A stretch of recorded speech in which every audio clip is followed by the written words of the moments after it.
નમસ્કાર ખેડૂત મિત્રો, હું છું ગોવિંદ પાનસુરિયા. ખેતીની વાતો ચેનલમાં આપનું હાર્દિક સ્વાગત છે. આજે આપણે જૂનાગઢની અંદર આવ્યા હતા તો હિરેનભાઈની ત્યાં, તો આજે આપણે એની પાસેથી ધાણા વિશે માહિતી લીધી. તો હિરેનભાઈ, આપણા વિસ્તારમાં અત્યારે સૌથી બેસ્ટ ધાણા ક્યાં હાલે છે?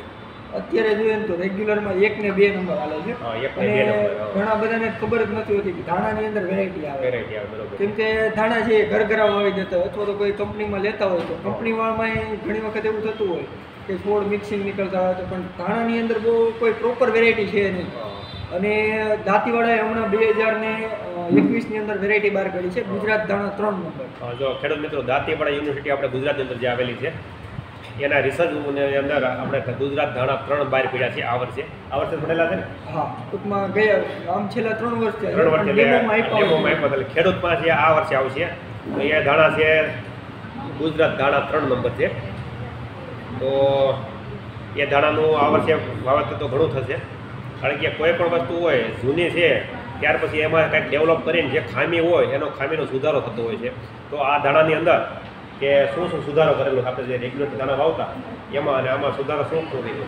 ધાણામાં કોઈ ખેડૂત મિત્રોએ પહેલાં તો જોયું હોય તો એનો ફૂલનો કલર છે સફેદ આવતો હોય. આનો છે સફેદ ઉપર છે આછી એવી ગુલાબી જાય પડે, બરાબર? આ જાંબલી ટાઈપનો એનો કલર આખો અલગ પડે. બીજું કે ધાણા અને ધાણી વચ્ચેની જાત છે. નહીં ધાણા કે નહીં ધાણી, તો મધ્યમ દાણો એનો થાય છે, નહીં મોટો કે નહીં નાનો, બરોબર. બીજું કે રોગ પ્રતિકારક અને શું કહેવાય સુકારા પ્રત્યે બહુ સારી એવી પ્રતિકારક છે. કેમ કે 1 ને 2 નંબરમાં પુષ્કળ સુકારા આવે.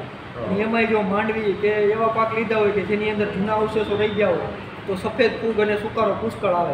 તો આ વેરાયટી છે એની સામે સહનશીલ છે. અને ઉતારામાં ગણીએ તો 20 થી 25% પ્રોડક્શન વધારે આવે.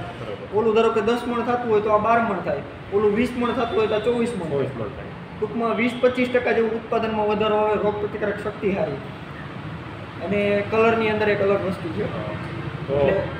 તો ખેડૂત મિત્રો, જો આપણે 3 નંબર ધાણા છે ને ગુજરાત 3, એ આપણે એક યુનિવર્સિટીના ધાણા છે, એટલે કોઈ પ્રાઇવેટ કંપનીના નથી, બરોબર છે.